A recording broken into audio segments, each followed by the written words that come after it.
Research has too often been done in silos, with great focus on a narrow area of expertise. But through shared knowledge and access to data, wider problems can be solved. From inequality to sustainability, from helping our ageing population to better ways of raising our children. It's that spark of an idea, disrupting what we know. By thinking differently, our behaviour will change. This research is already happening. But now there is a new home in Cardiff that brings it together. A place open to the world that celebrates and encourages innovative thinking, collaborative working, and sharing ideas. The world's first social science research park. Spark. A spark to change our futures.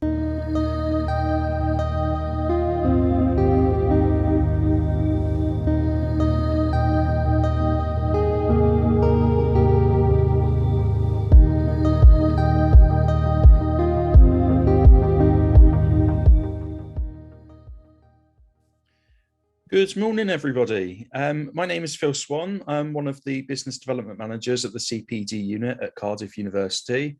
It's great to have you all joining us this morning.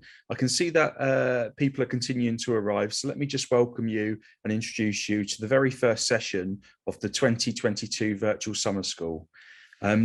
So since the start of the COVID pandemic, we've organised 2 successful years of these summer schools. The idea came about as a way of trying to provide something useful to industry and the third and public sector at a time when face-to-face courses and conferences were being cancelled. Needless to say, all the sessions were very well received. So we've organised yet again another virtual summer school for 2022. Just while we wait for the last few people to arrive, I'm just going to run through a little bit of housekeeping with you. I think as the introductory slide said, the session will be recorded. Just to let you know that's the case. It also means that a lot of the back catalogue of sessions that we had from 2020 and 2021 are actually on our YouTube channel. So I very much recommend you go back and have a look at some of those. And although the bookings have now closed for all the live sessions for this year, we will be making all these YouTube videos available in a few weeks' time. So please do keep an eye out for those as well, if there's a session that you're unable to book onto of the remainder of this year's sessions. We've got topics including data science, the power of collaboration, innovation and social care, the mysterious world of semiconductors, the UK creative economy, and the future of skills in the 4th industrial revolution, to name but a few. IT issues. So if you have any technical issues during the session, sound issues, that sort of thing, please feel free to make use of the chat feature, and myself and my colleague Jess, who's also on the call, will do our very best to try and help you with that. If your Wi-Fi drops out, please just reuse the same link that you were provided. Jess and I will readmit you into the session, so you won't be interrupting the flow of the session or anything like that. Just use that same link. We are going to be doing questions and answers if we've got time at the end, so please make use of the questions and answers feature at the bottom of the Zoom call. You'll see it there just next to raise your hand, it should be. So yeah, please field your questions as we go along, and I'll pick out some of those at the end. And then feedback. Importantly, we will be sending out an online questionnaire at the end of this series of events, which will be next Thursday. And we're really keen to keep identifying sessions that are of interest to you, and would really value any feedback that you can give us. I've been informed that the feedback form's only a couple of minutes to fill in, but we would very much appreciate it if you could take time to do that for us.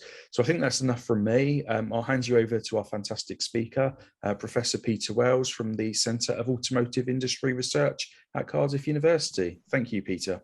Yeah, thank you very much, Phil. And good morning, everybody. Welcome to this very first session. Yeah, it's a pleasure to be here. Today, I'm going to take you through, well, it's really a kind of a quick romp across the landscape of the impact of the electric car as it starts to kind of permeate through our society. I think most of us now are pretty well aware of the fact that this change is going on, and we're beginning to see more and more of these cars out and about, and we're beginning to see that both new manufacturers are coming in, like Tesla. Older manufacturers are bringing out their electric car versions. And we're at the start of what will be a major transition in this industry. And, you know, there are many things that we could think about as that transition goes on. I can't cover them all today. It's a big industry with many, many diverse features, but I want to focus in a bit about what will be the impact on jobs and skills and so forth once these cars really start to become part of everyday life. And we're not too far away from that point. You know, one of the things that you know, I'm often asked about is, you know, when will we be kind of mainstream in electric cars?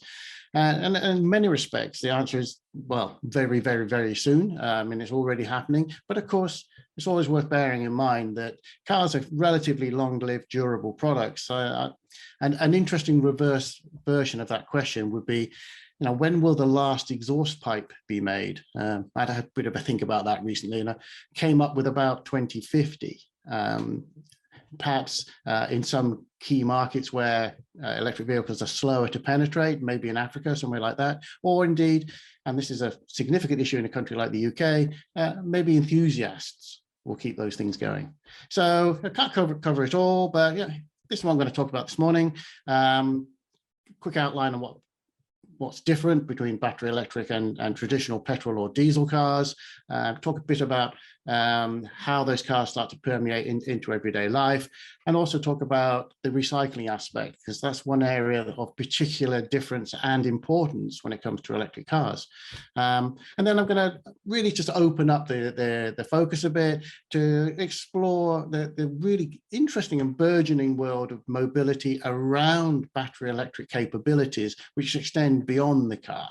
And this is something which I think we're beginning to see happening around us, but the full impact of that is yet to be really appreciated.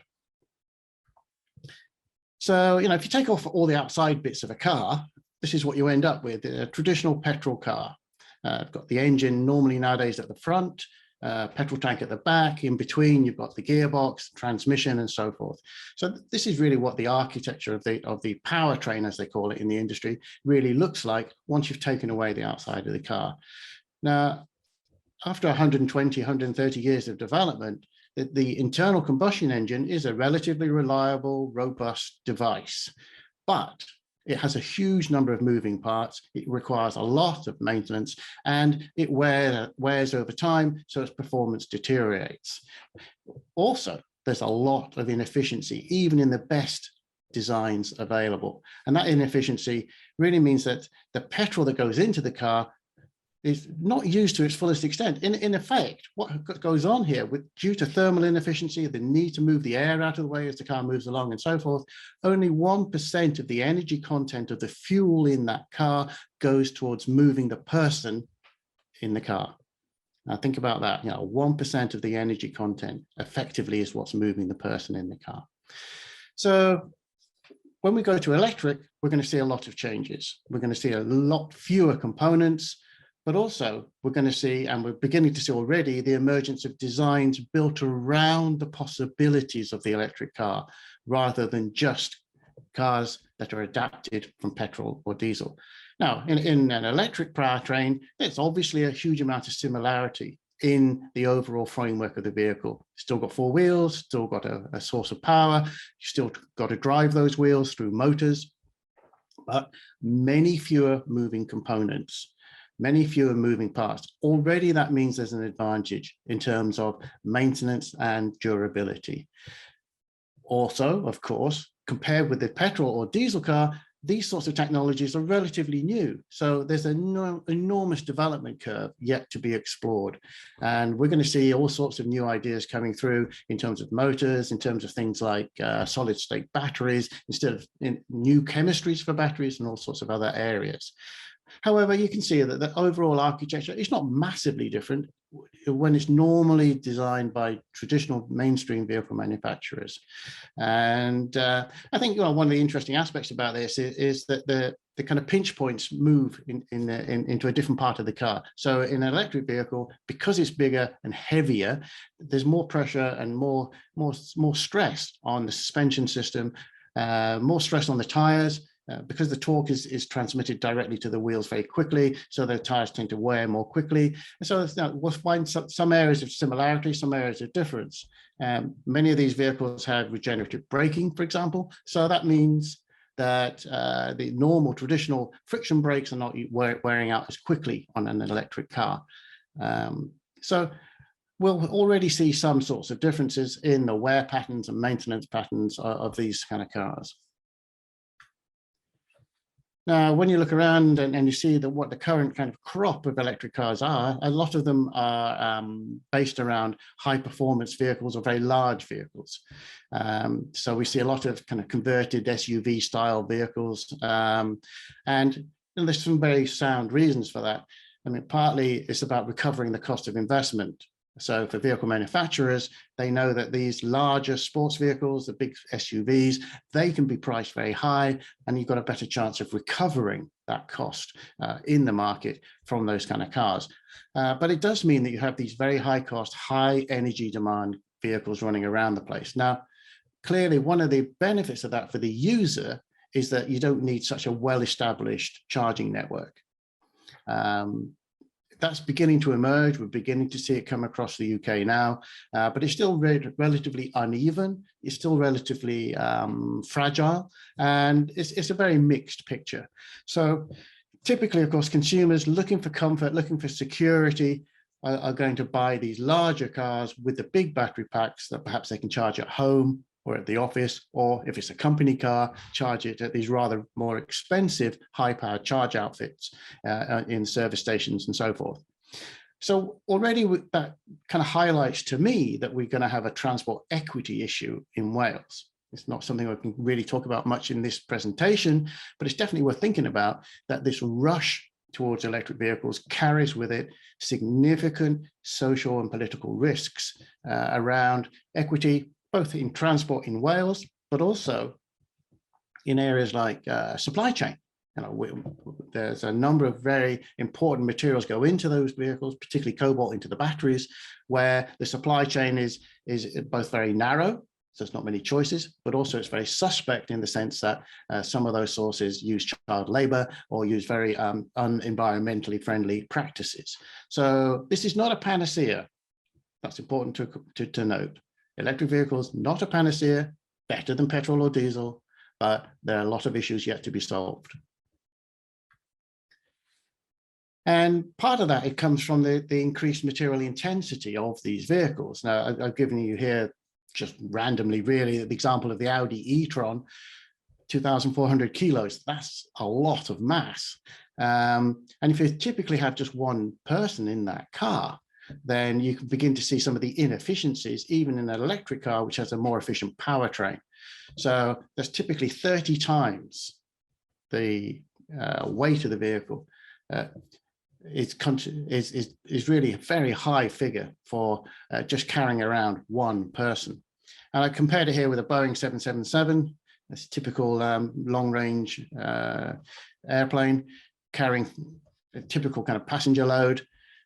So there, the payload is 11 times per occupant. And that's even when it's full of fuel. So I think we've got to face some of these issues and understand that as we move into electrics, there are these kind of concerns. And then, so the current batch of electric cars typically look a bit like this. And just, you wouldn't be surprised to see them on the roads. We've already had a very significant move into SUVs in the market in general ahead of electrification.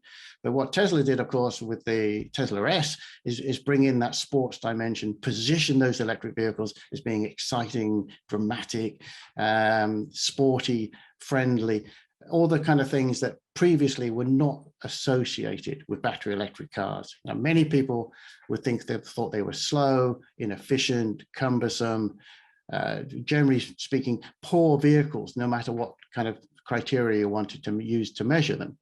Tesla changed that, but they've also opened the door to these large, heavy, expensive electric vehicles that we're beginning to see emerge now. Now, for me, stepping back a bit from that, looking at the big picture, we have these important changes going on in the industry as a whole. And it's wrapped up into this idea of a transition towards the circular economy. Now, this is going to take many years to occur. It's going to take many forms. And even then, the circular economy, again, is not a panacea.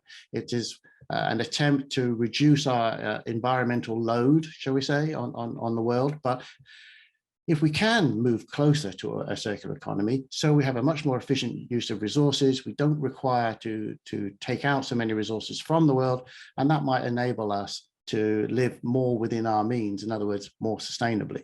Now, the industry itself is now producing these both new product architectures, so new designs of vehicles with new materials and components. That means new production systems, and increasingly, we're beginning to see innovative ideas around how we can own and use those vehicles.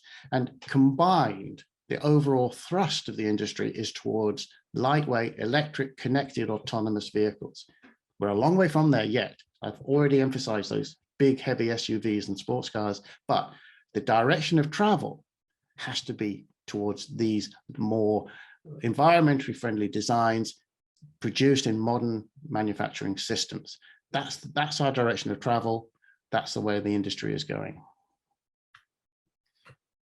But once these cars have been produced, then what's going to happen? Well, I rather boldly here put EVs share of all new car sales 100% by 2035. That is our government kind of commitment. Quite how that translates remains to be up for grabs. In many respects, you could probably see the market moving towards 100% ahead of that deadline date, because consumers will see what's going on, manufacturers will see what's going on, and the investments that could have been made into petrol and diesel cars are going to really fade away. It's not going to be worth their while. So I'm expecting, in some respects, that the market for electric cars will become 100% before that deadline date of 2035. How big that market is a separate question. Typically in the UK, we've been used to a market of 2 million or so new cars every year. Will that continue? I'm not convinced. We've already seen that the last couple of years, there's been all sorts of problems in the market with supply chain, with demand issues, with the pandemic. So we don't know really what's going on there. We don't also know about some other key factors. We don't know what the replacement rate will be. In other words, in a market like ours, where there's perhaps 30 million or so cars, how quickly is that total population of cars going to change? How long are we going to hold on to those petrol and diesel cars? So we don't know how big that stock of cars will be by 2035. We don't know how fast it's going to be turning over. And we don't know how many charge point networks there'll be. We don't even know really what the chemistries and technologies of batteries will be by that point. And we really have no idea about the overall framework that governments will adopt towards car mobility and mobility in general. We're already seeing a lot of change in this area. Cities are seizing that opportunity to create zero emission zones and to really focus more carefully about thinking about, well, what is the purpose of this kind of mobility? And can we perhaps achieve mobility in better ways, more efficiently, more in ways that are more friendly to localities and communities, and in ways which are more inclusive? So I'm expecting to see a lot of change in terms of mobility and transport strategy at a governmental level. And then we don't really know how battery electric vehicles will change the way people use cars. I mean, as a simple example, I have a Nissan Leaf, and it comes with a kind of indicators of your how quickly you're drawing power out of the battery. Now, for me, and I'm trying to drive as carefully as I can to maximize that battery longevity and to maximize the distance I can travel in any one trip out of a given battery load. But at the same time, battery electric cars are renowned for providing excellent acceleration compared with petrol and diesel. So in somebody else's hands, this sort of technology is not something to be conserved, but actually to be exploited for much more aggressive and dynamic driving. So it's by no means given that the transition to battery electric will significantly change driver behaviors and habits. And the industry as a whole, their kind of main focus is that this transition is painless for users. In other words, that the real ambition is not to challenge our current mobility habits, but to allow them to continue while still having the battery electric technology. Again, I'm not convinced that's the right answer, and we're going to see some pushback on this, and it's an area of political contestation between different constituencies of interests. So when thinking about this kind of take-up of electric cars, and particularly in terms of the new cars, I came up with this notion of how the market might be constituted. At the very early stages of this industry, in terms of the electric car market, we had these kind of niche market enthusiasts. These are the people that were buying Teslas or buying very early generations of Nissan Leaf, those kind of things. Perhaps they were buying previously Toyota Prius or Honda Insight, those kind of cars. So these are people who are interested in the technology, understand it in some detail, and are interested in making kind of public statements through their purchasing behaviors about their attitudes towards some of these issues. That's important as a market because it provides an initial first step for manufacturers and provides a sort of the thin end of that wedge. We then go into a phase of early adopters, and we're just coming through that now, because in those early adopter phases, this is where you start to see mass manufacturing make an impact. And there's still a lot of tentative behavior here from consumers. Not everybody is convinced, but I think we're already past that point. I think we're at that point where we're seeing a huge growth in the range and variety of models on the market, in the capabilities of those cars. The costs are coming down, and then you have a market which is essentially sympathetic, but have traditionally been rather undersupplied because the cars have been too expensive or because they haven't been of the designs and styles that they wanted. Those undersupplied sympathetic consumers are now really beginning to step into the market. We've seen a huge growth in demand for electric vehicles. And that's going to continue for the next few years. Then I'm expecting to see that even those people who are pretty skeptical, who had reasons to stand back, well, they're going to find fewer and fewer reasons to be skeptical. They're going to find fewer reasons to stand back. You know, the networks for charge points will be developed. The capability of the batteries will be stronger. The cars will be generally better designed, more capable, and there'll be more variety in the market. So no matter what type of car you're looking for, what size, etc., there will be a choice that you will be able to take. And I'm also expecting by sort of mid-20s that the supply side will be stronger. Currently, there's still an undersupply of electric vehicles. There's a stronger demand than we can currently supply. Those shortages come in a number of areas. One, of course, is batteries. There are a number of reasons for this, but by the mid-20s, I'm expecting to see a much more stable supply and demand structure, much more capability, and all of those kind of more skeptical people will be pulled in. Now, towards the end of this time period, from 2030 onwards, you know, there's a kind of die-hard core of kind of Jeremy Clarkson people who would want to hold on to those petrol and diesel cars. They're going to be much more difficult to shift, but, and this is something to think about, you know, over time, the availability of petrol and diesel will decline. Fewer and fewer petrol and diesel stations will be viable, that more and more will be converted to electric. And you'll find that in a sense, that these people who want to retain those kind of technologies will struggle more and more. Plus, I'm expecting to see increasing level of kind of social opprobrium attached to the use of these kind of cars. So we're definitely seeing this uptake in electric cars. We can debate the ins and outs of when exactly it will happen in terms of, you know, the full transition, but it's definitely going on. But we're definitely not ready. So that raises a range of different issues. Here's a quote from a guy called Lawrence Whitaker. He's in the warranty business. He's interested in these kind of issues. So he's talking about how we're collectively are heading for this electrified future, but there's an enormous skills gap.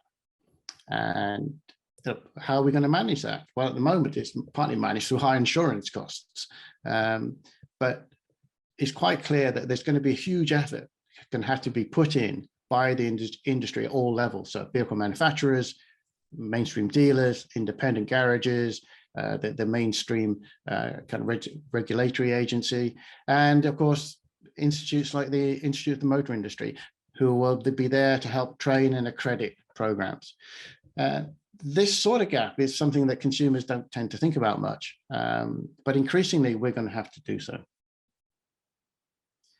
Now, if you look at the kind of data that's been quoted here, then it's quite clear that a relatively small proportion of the workforce is so-called tech safe when it comes to battery electric vehicles.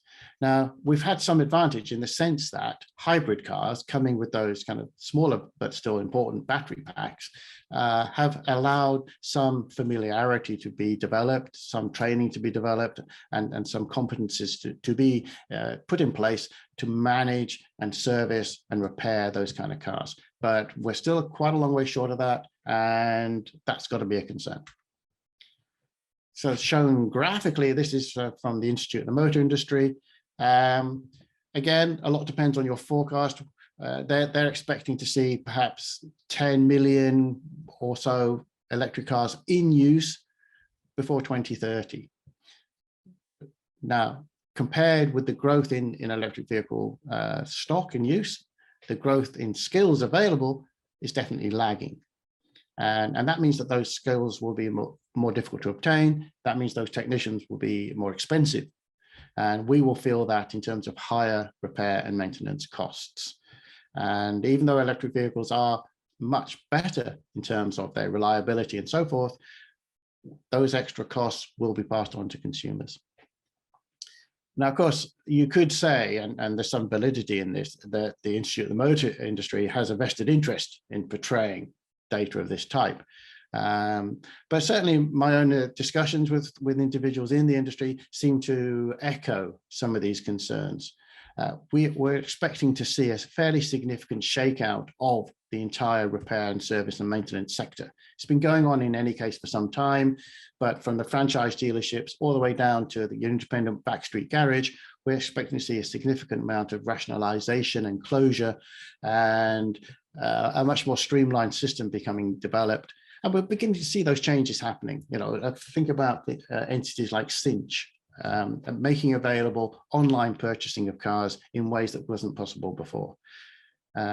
So definitely these things are going on. It's hard to understand or know with absolute clarity where the total impact will most strongly be felt and where precisely those sorts of gaps will occur. For example, do you need more skills in diagnostics?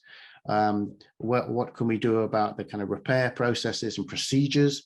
How far can vehicles be designed to simplify those kind of concerns? These are issues which are as yet still working their way through the system.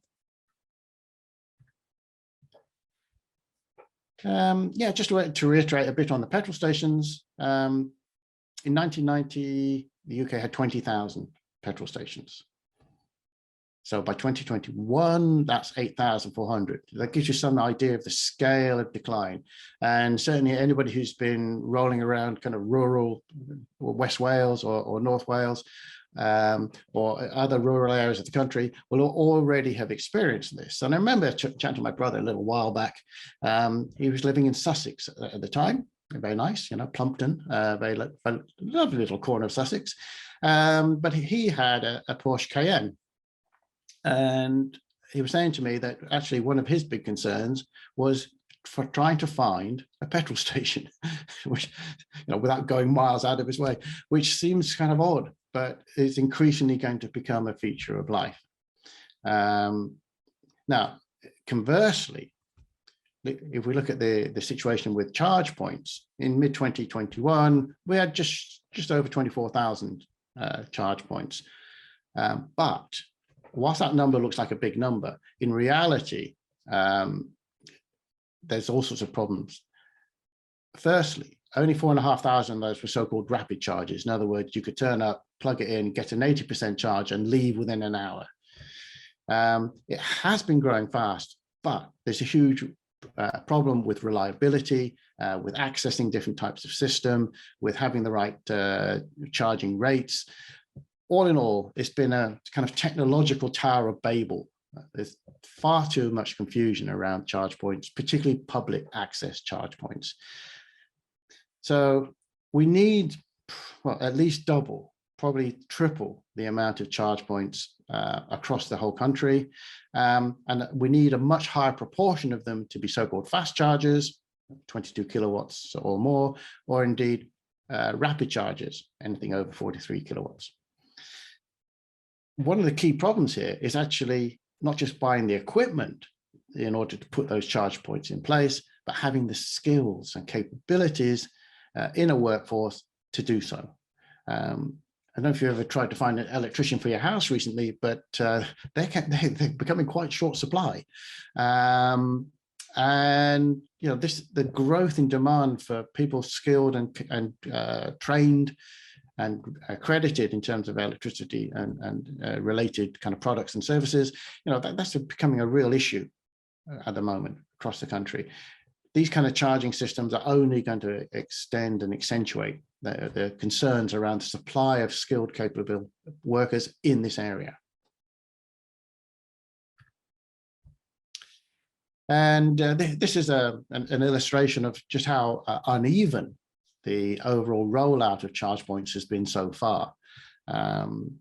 So this is the number of so-called rapid charge devices across the country by region per 100,000 of the population. And we can see Scotland, standout case, fantastic. They have a coherent, cohesive policy. They've been in place for quite a long time now. They've really focused on developing this essentially uniform network across the country for rapid charges. Still got problems, still got gaps and so on, but it's way, way ahead of other places. And look at Wales, for example, way, way behind.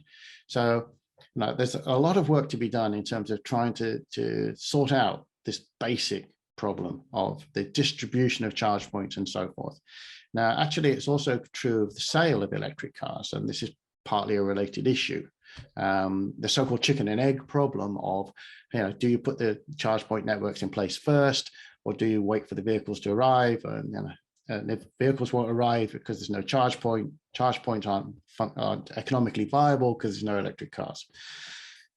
This is where government really has to be clear, with a clear strategy. And I think it's fair to say that Wales is now kind of coming to grips with this, but we're not there yet. We have to now put in place a significant phase of investment to bring Wales up to a standard, and also across the country, to be honest. It's not just a Wales problem. All sorts of interesting new business models are coming in this area, different ways of working, different ideas for clustering charge points. One of the issues in Wales, for example, is that many households do not have the possibility of charging an electric car at home.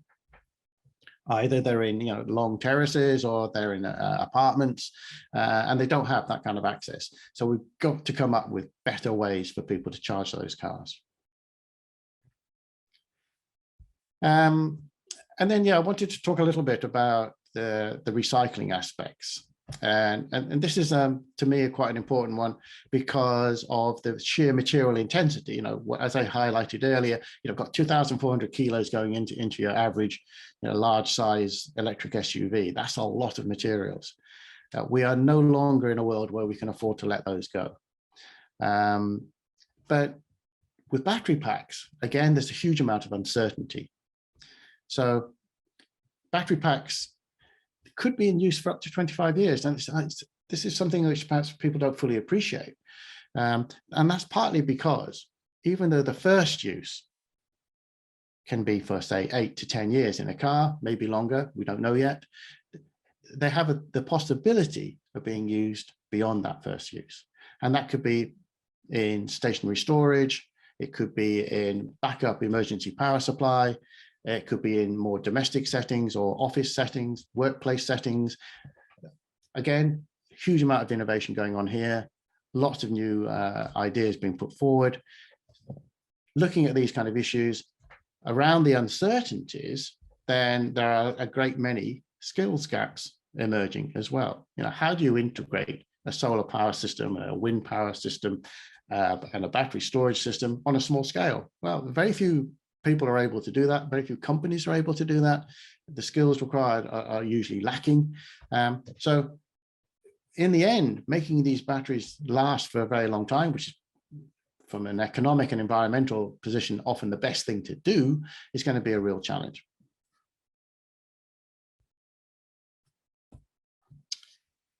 So this is the Volkswagen view of closed loop battery recycling. This kind of raises again, what first thing it shows you is this notion of circularity. So at all points, you're trying to consider how to retain those materials and to make use of them, both in terms of the finished product, the battery itself, but also in terms of the recovery of those materials. So in this case, Volkswagen is talking about dismantling, so physically taking apart parts of the battery pack, then mechanical treatment. So some parts can be shredded up. For example, if you've got an aluminium casing around the battery pack, that can be removed, shredded, and then put into an aluminium recycling process, no problem. Hydrometallurgy is then typically an approach towards breaking apart the constituent elements of the battery pack itself. And here, Volkswagen are highlighting things like nickel, manganese, cobalt, lithium. These are key materials in battery packs. They're already in short supply, prices are really high, therefore there's a strong economic incentive to bring those materials back and to put them back into production. And what Volkswagen is trying to do is then use them for the production of new battery cells. And what's interesting about this is that Volkswagen isn't just hoping that the outside world will do this. Volkswagen is actually investing itself in battery recycling. And therefore, they will close that loop within their own business. And we've not really seen this happen in the car industry to any significant extent. So this suggests to me that in the long run, this is an industry that will be characterized in a very different way. Because to make this possible, Volkswagen has to retain control of the car throughout its useful working life. And sure enough, Volkswagen are talking about not just one lease, but having second lease on the car, third lease on the car, maybe even a fourth lease on that car, which means that Volkswagen keeps ownership, the consumer pays the lease, Volkswagen can then take that battery pack back with the car and recycle the whole lot. This is kind of Nissan's version of some of these issues, and they're talking about the so-called 4R business: refabricate, resell, recycle, and reuse. And they've already operate this approach in Japan. They have a partner with which they are working. And a lot of their current focus is on reselling. In other words, so once they get the old car battery back, they look at refurbish, refabricate if they can, and the resell is the key, because the reselling element is the bit that provides the economic incentive to drive the circular process. And they're looking at, in this case, they have a picture of a nice little house with a solar panel, and of course behind the solar panel system is the battery pack, which can be used to store solar energy as electricity during the day, and then release it when the sun's not shining. And in case you're wondering, I thought I should chuck in a couple of pictures about battery packs. And you can begin to see that this is actually quite a complicated device. This one is taken from the Audi Q7, no particular reason, just because it had quite a nice illustration. And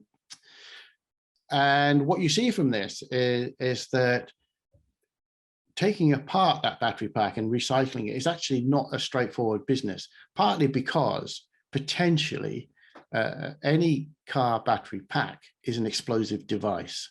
If you break the pack in the wrong way, you can set off a chemical reaction, which is a runaway thermochemical explosion in a sense, or at least a fire. I've seen some fairly exciting videos on YouTube about what happens when you crush battery packs in the wrong way. So these are devices which need to be quite carefully handled.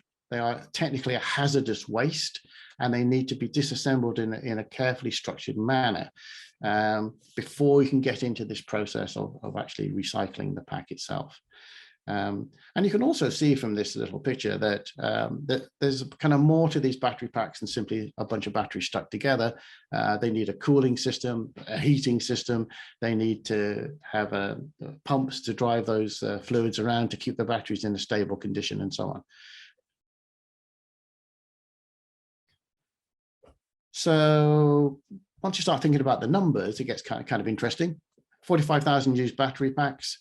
Let's say each of them have 25 kilowatt hours of remaining capacity attached to them. Well, you put all those together and you've got a gigawatt of storage. That's quite a lot of storage. There are some large scale commercial battery storage systems already in operation. Tesla's installed one in Victoria, Australia, for example. And so you're beginning to see these happen. Some venues are beginning to adopt them as well. For example, the Ajax Stadium in Amsterdam, the football stadium, they have a energy storage system which comprises both new and used Nissan Leaf battery packs. So these things put together constitute significant potential storage of energy. That potential storage is great for smoothing out fluctuations in energy supply and in buffering supply and demand and so forth. But in order to get the best out of these packs, sometimes it's necessary to drill all the way down to module level. And at the moment, the economics just doesn't quite work out. You know, if you look at the cost of these kind of packs, then there's not so much of an incentive around to really make these kind of all these operations work, particularly given that they're quite hazardous and require strict controls and systems in place. And one big area of concern is the so-called state of health. Now, if you imagine yourself as a consumer, you want to go out and buy a used battery electric car. Let's say it's 4 or 5 years old. How do you know what state the battery is in? Now, in the case of the Nissan Leaf, they provide for the driver an on-screen indication of the state of health of the battery and little segments. And if you lose a segment, you've lost 1/12 of the battery capacity. So that at least is something for the consumer, but you don't know how that car has been treated. And the way the car is treated makes a significant difference to the health of the battery. If it's gone through a lot of rapid charging, for example, that can put a lot of stress on a battery pack. Of course, they come with these very long warranties, but again, if you're buying a 4 or 5 year old car and you're still spending, let's say, 15 to 20,000 pounds on it, then you'd like to be comforted by the idea that it will last more than the 8-year battery warranty. So understanding that state of health and being confident in the state of health is an important part of the future of the use of these electric cars in the market. At the moment, we don't really see that happening. Neither is there really a business in repairability. So in other words, if your battery pack starts to fade and fail, what can you do about it? At the moment, there doesn't seem to be any sort of significant replacement market developing.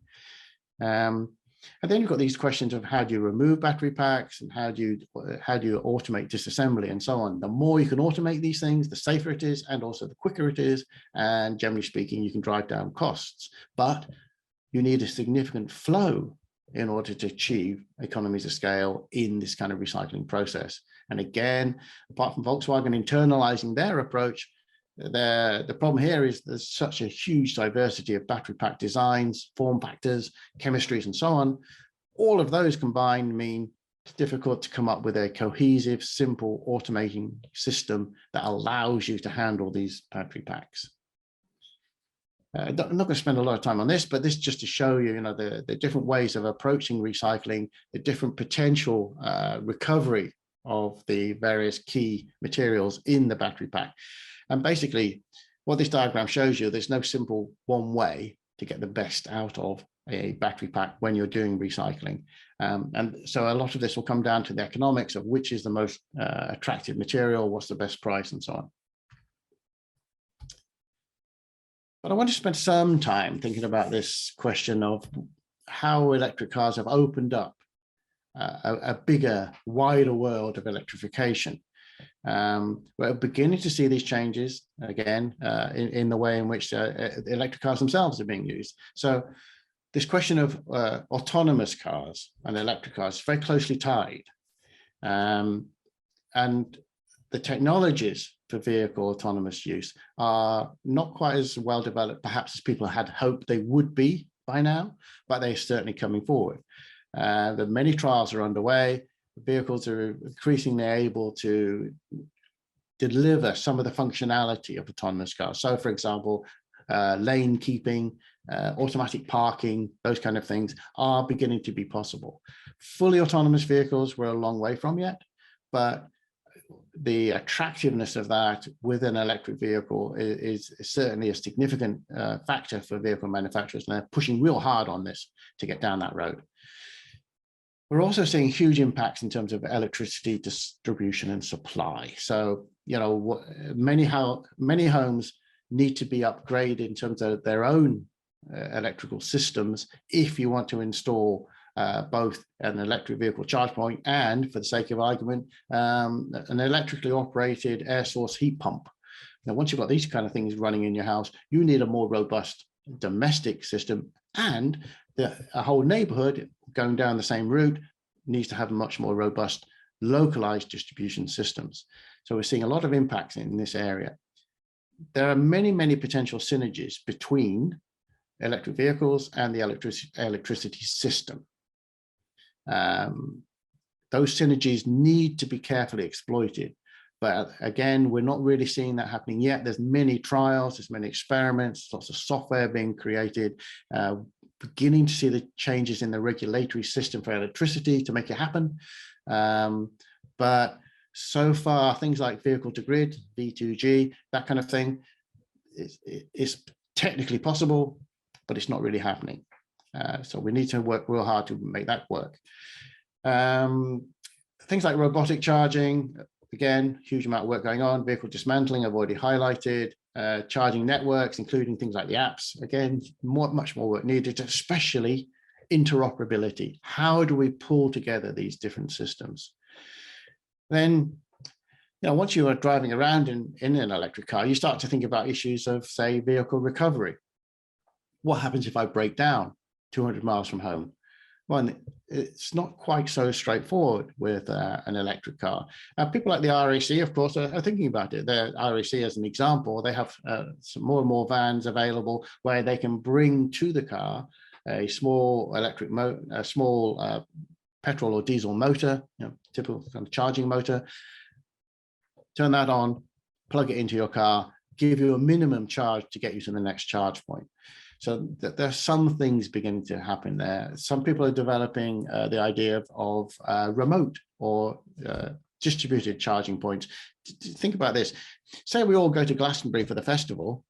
You know, so you've got 100,000 people turning up in a lot of cars. Then you're going to have a huge charge demand suddenly clustered in a location. How do we manage that? How does the electricity system manage that? How do we provide enough charge points and so on? Well, people are working on these kind of issues, but we're not there yet. And even in the world of kind of warranties and insurance, or the process of trying to buy a used electric car, none of these systems are fully adapted yet to electric vehicle use. But one of the more exciting areas, I think, is in terms of things like what I would call micro mobility. Small scale electric vehicles, but also things like electric vertical takeoff and landing. So, you know, that's literally kind of person-sized vehicles we can lift into the air. And we're seeing electric bikes, we're seeing electric ships. In other words, this is opening up an enormous potential transition in all of those kind of areas. Perhaps it's set back hydrogen a bit. That's certainly possibly the case, which is to some extent a concern, because hydrogen offers a different set of benefits and a different set of risks. But that kind of trade-off between hydrogen and battery electric is something we're going to have to think a lot more about in the future. And then I just wanted to highlight comparison sites, only because Wales is, strangely enough, something of a home for these comparison sites. So I'm thinking about things like Go Compare. And again, those kind of sites might actually have an enormous business opportunity in the future around offering comparisons, not just between insurance on one car or another, but different charge networks, different support networks, different vehicle to grid systems, and so on. So electric vehicles opens up new competitive spaces, new commercial spaces, which are perhaps so far not fully exploited. Now, here's a few pickies, just to give you a sense of it. I particularly like the one in the top left, the electric unicycle. I've actually seen this in operation, and bizarrely, it works. Normally, regulators are much slower to capture what's going on here. And this is one of the problems. So with the kind of electric scooter thing, we've seen all sorts of debates in this country about, where should we put these things?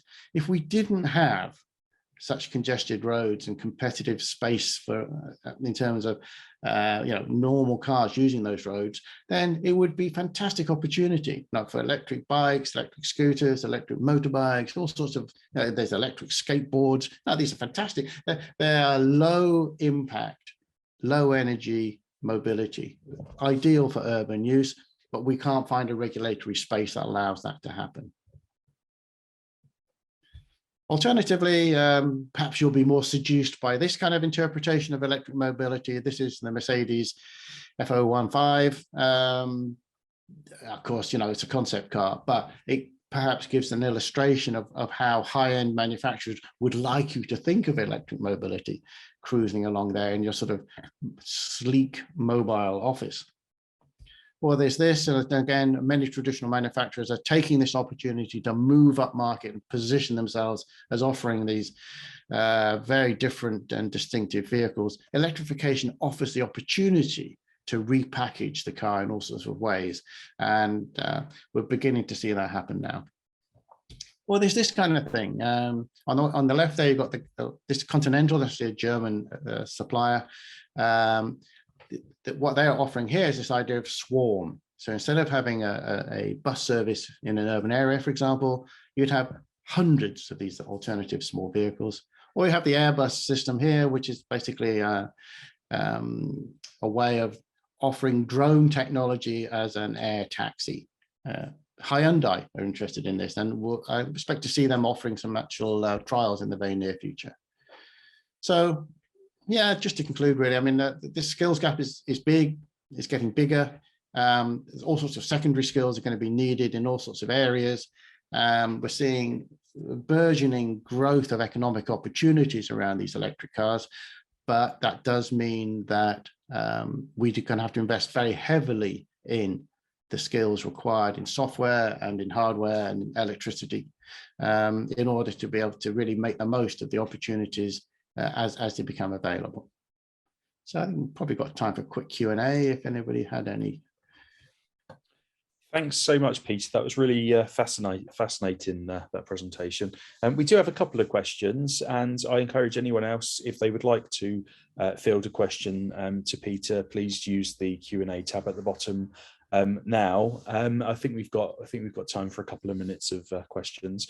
So the first question was related to the current state of the economy and how that might impact the uptake of EVs. So related to the product acceptance, new car slides, can you see the cost of living crisis and the economic slowdown impacts the demand on EVs? And do you think that also might be countered by the cost of diesel and petrol prices? What are your thoughts? Yeah, very good question. Yeah, it's obviously a very dynamic situation in that sense. Well, a couple of things about that. Firstly, the majority at the moment of new car sales, particularly electric new car sales, are business. They're not personal, private retail. And there's a lot of incentives for those kind of business purchases. So particularly the benefit in kind tax that's applied is very low compared to a normal kind of petrol or diesel car, which means that basically the cost of ownership for individuals is significantly lower than petrol or diesel. And that's helped to keep up demand, even though yes, there is real concerns about the state of the economy. I think for underneath that, there's still evidence of a very strong demand for electric cars as used cars. But this is partly because people can see that there is indeed a significant running cost advantage compared with petrol or diesel. Of course, it varies a bit, and our own electricity costs have also gone up. But I can tell you that I'll give you my own example. When I got the Nissan Leaf, after a couple of years, I changed my electricity deal with my supplier.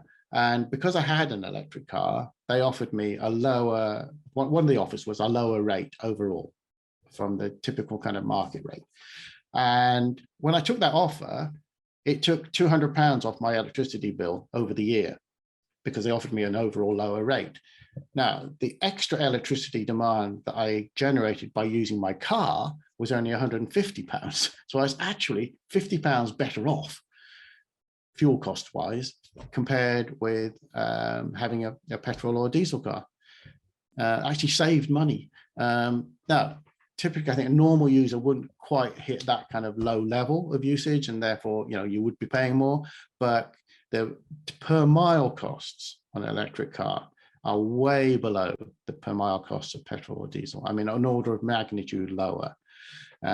So yes, there's a huge incentive, especially for running around our typical trip levels, our typical kind of trip distances. Electric cars are perfect for that.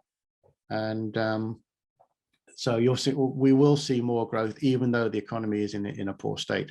I am worried about this issue of transport equity, however, particularly in Wales, and that the equity issue is only made worse by the economic conditions. Bill, you're on mute. On mute, yeah. I think room for just one more. And your slides related to skills demands in the industry showed a lag of skills, the supply of skills compared to the potential demands for skills. Do you think the government needs to take a more central role in intervening to support the skills development to support the rollout of EVs? Well, there's certainly something to be said for stronger government involvement. I mean, typically, vehicle manufacturers will be key to this because they orchestrate the whole training program for their dealerships. Dealerships, as part of their service agreement, have to send people on training courses. Vehicle manufacturers provide those courses. And, as the vehicles come in, so the training gets developed. But that's probably not going to be enough, particularly when you look at the bigger picture in terms of the independence. And there are moves afoot, things are happening, particularly in the further education sector. More and more independent training courses are being offered. But I would say that this is actually a big picture thing. It's not just about people being trained to work on vehicles. It's impacting many other sectors. It's impacting finance, insurance. It's impacting the comparison sites, transports, planners, all sorts of areas. And I don't think, collectively, we're just not at that level yet to come to grips with all of the implications of this kind of shift that's going on. And so that means that, for example, if, here in Wales, I don't think we have the capability at a government level to fully evaluate what's going on in the electric vehicle segment, and therefore we're not necessarily planning cohesively enough around the demands of that segment for charge points and related services. So it's not just about those vehicles, it's about those other things. Government has to put its own house in order and help create the structures for for the rest of us to get trained into the areas that we need. Brilliant, thank you very much. And I think that takes us almost bang on 10 o'clock, which is excellent, just where we want to be. So that leaves me to thank Peter for his really brilliant presentation and answering those questions. So thank you, Peter. Also, thank you for the attendees for joining us first thing on a Monday morning. So we hope you enjoy the rest of your week, and thanks for being with us. Thanks very much, everyone.